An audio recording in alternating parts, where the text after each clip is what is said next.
पर्यावरण।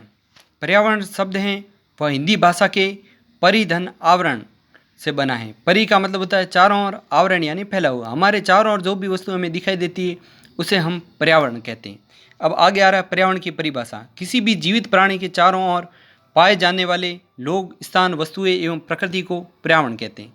अब पर्यावरण शब्द की उत्पत्ति किस प्रकार हुई है? तो पर्यावरण शब्द है वो अंग्रेजी के एनवायरमेंट शब्द से बना है, जिसकी उत्पत्ति फ्रेंच शब्द एनवायरोनेर या एनवायरोननेर से हुई है, जिसका अर्थ होता है पड़ोस। हमारे आस पड़ोस में जो भी वस्तुएं हमें दिखाई देती है, चाहे वह सजीव हो चाहे निर्जीव हो, वे पर्यावरण कहलाती है। अब आ रहा है पर्यावरण के प्रमुख घटक कौन कौन से। तो पहला घटक है प्राकृतिक पर्यावरण, दूसरा है मानव निर्मित पर्यावरण, तीसरा है मानव पर्यावरण। अब प्राकृतिक पर्यावरण किसे कहते हैं? ऐसा पर्यावरण जिसकी उत्पत्ति प्रकृति के द्वारा हुई उसे प्राकृतिक पर्यावरण कहते हैं। प्राकृतिक पर्यावरण के कौन कौन से भाग हैं? तो पहला है जलमंडल या जल, दूसरा है वायु या वायुमंडल, तीसरा है स्थल या स्थल मंडल, चौथा है सजीव या जैव मंडल। जलमंडल किसे कहते हैं? ऐसा भाग जो चारों ओर जल से घिरा हो उसे जलमंडल कहते हैं, जिसमें तालाब हैं, नदियां हैं, सागर हैं, महासागर हैं, झरने हैं आदि आते हैं। उसके अलावा दूसरा भाग है वायुमंडल। वायुमंडल किसे कहते हैं? तो पृथ्वी की सतह से गुरुत्वाकर्षण शक्ति से बंधे हुए गैसों के आवरण को वायुमंडल कहते हैं। वायुमंडल में कौन कौन सी गैसें हैं? तो वायुमंडल में सर्वाधिक मात्रा में 78% नाइट्रोजन गैस पाई जाती है। उसके बाद दूसरे नंबर पर 21% ऑक्सीजन गैस पाई जाती है, 1% carbon dioxide, carbon monoxide, neon, krypton, argon आदि गैसें पाई जाती है। उसके बाद तीसरा भाग है उसे कहते हैं स्थल मंडल। अब स्थल मंडल किसे कहते हैं? पृथ्वी की ठोस सतह पर मिट्टी की परत से ढका हुआ भाग स्थल मंडल कहलाता है, जिसमें पर्वत हैं, पठार हैं, मैदान हैं, रेगिस्तान हैं और उसके अलावा घाटियाँ आदि आते हैं। अब चौथा भाग प्राकृतिक पर्यावरण का है जैव मंडल। अब जैव मंडल किसे कहते हैं या सजीव किसे कहते हैं?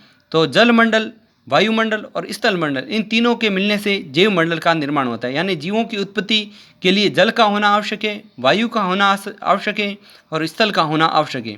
तो ये तीनों हमारी पृथ्वी पर ही स्थित है, इसलिए हमारी पृथ्वी पर ही जीवन संभव है। बाकी ग्रहों पर स्थल मंडल तो हैं, लेकिन वायुमंडल और जल मंडल का अभाव है, इस कारण से वहाँ पर जीवन संभव नहीं है। आगे आ रहा है मानव निर्मित पर्यावरण किसे कहते हैं? तो ऐसा पर्यावरण जिसका निर्माण मानव या मनुष्य के द्वारा किया जाता है, उस पर्यावरण को मानव निर्मित पर्यावरण कहते हैं, जिसमें स्मारक, इमारतें, पार्क, पुल, सड़क व उद्योग आते हैं। तीसरा पर्यावरण का भाग आता है मानव पर्यावरण। अब मानव पर्यावरण क्या है? तो एक व्यक्ति है तो वो भी मानव पर्यावरण है। उसके बाद में परिवार, वह भी मानव पर्यावरण है। परिवार को दो भागों में बांटा गया है। एक तो है एकल परिवार, जिसमें माता पिता और उसकी संतति रहते हैं। दूसरा है संयुक्त परिवार, जिसमें दादा दादी, ताऊ ताई, चाचा चाची, बुआ और उसके अलावा उनके संतति साथ में रहते हैं, उसे परिवार कहते हैं। अब बहुत सारे परिवार मिलकर किसका निर्माण करते हैं? समुदाय का। और बहुत सारे समुदाय के लोग मिलकर कई धर्मों से जुड़े होते हैं, जिसमें धर्म में हिंदू धर्म है, सिख धर्म है, बौद्ध धर्म है, मुस्लिम धर्म है, पारसी धर्म है। तो ऐसे कई धर्मों के लोग वो रहते हैं। उसके अलावा वे अपने अपने धर्म को मानने वाले देवी देवताओं की पूजा करते हैं। शैक्षिक का मतलब है शिक्षा या ज्ञान अर्जन से संबंधित क्रियाएं। मानव है वह कई शैक्षिक संस्थानों से जुड़कर अपना ज्ञान अर्जन करता है। आर्थिक क्रिया, व्यक्ति अपने जीवों को उपार्जन के लिए अनेक कार्य करता है, जिसे आर्थिक क्रिया कहते हैं। आर्थिक क्रिया के अंतर्गत किसान है वो खेती करता है, डॉक्टर है वो मरीजों का इलाज करता है। उसके अलावा अन्य कई व्यक्ति हैं वो अलग अलग काम करते हैं, जैसे दुकानदार है तो वो व्यापार करेगा। उसके बाद में आगे आ रहा है राजनीतिक स्थिति। राजनीतिक स्थिति का मतलब है कि प्रत्येक व्यक्ति जिसकी आयु 18 वर्ष पूर्ण हो गई है वह वयस्क मताधिकार का अधिकारी होता है। वयस्क मताधिकार का मतलब होता है जिसकी आयु 18 वर्ष पूर्ण हो गई है उसे मत देने का अधिकार है, किसी भी राजनीतिक दल में भाग लेने का अधिकार है। और उसके अलावा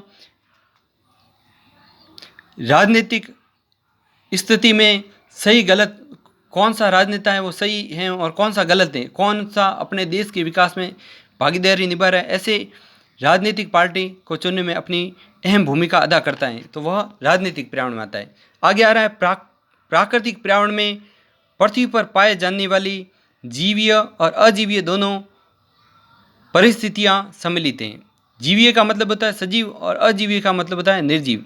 तो प्राकृतिक पर्यावरण के अंतर्गत सजीव और निर्जीव उन दोनों को सम्मिलित किया गया है।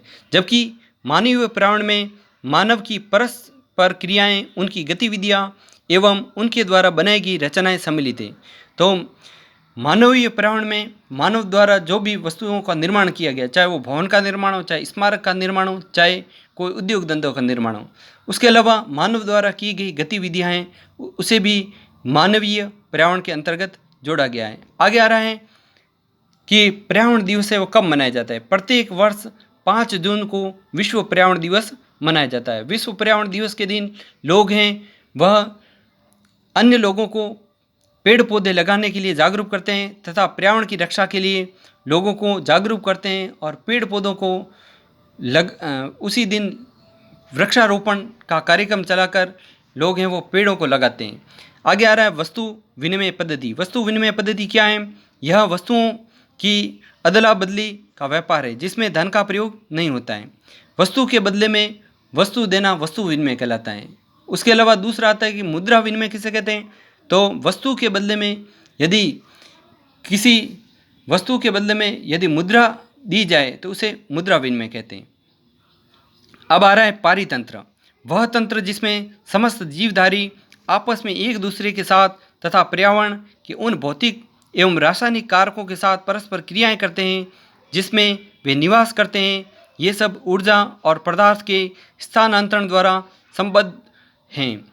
पारितंत्र जिसमें सजीव और निर्जीव और पर्यावरण के मध्य जो अंतर संबंध पाया जाता है उसे हम क्या कहेंगे? पारितंत्र। और आगे आ रहा है गृह कार्य। गृह कार्य में प्रश्न पहला सही उत्तर चिन्हित कीजिए। इसमें प्रश्न क, इनमें से कौन सा मानवीय पर्यावरण का घटक नहीं है? स्थल, धर्म या समुदाय? तो स्थल है वह मानवीय पर्यावरण का घटक नहीं है क्योंकि स्थल है वह प्राकृतिक पर्यावरण का घटक है। आगे आ रहा है ख प्रश्न, इनमें से कौन सा पर्यावरण के लिए खतरा है? पादप वृद्धि, जनसंख्या वृद्धि या फसल वृद्धि? तो जनसंख्या वृद्धि है वह पर्यावरण के लिए खतरा है। प्रश्न संख्या 2, पारितंत्र क्या है? प्रश्न संख्या 3, पर्यावरण के प्रमुख घटक कौन कौन से हैं? प्रश्न संख्या 4, मानव निर्मित पर्यावरण के 4 उदाहरण दीजिए। प्रश्न संख्या 5, जैव मंडल क्या है? इन सभी प्रश्नों के उत्तर आपको करने हैं। धन्यवाद।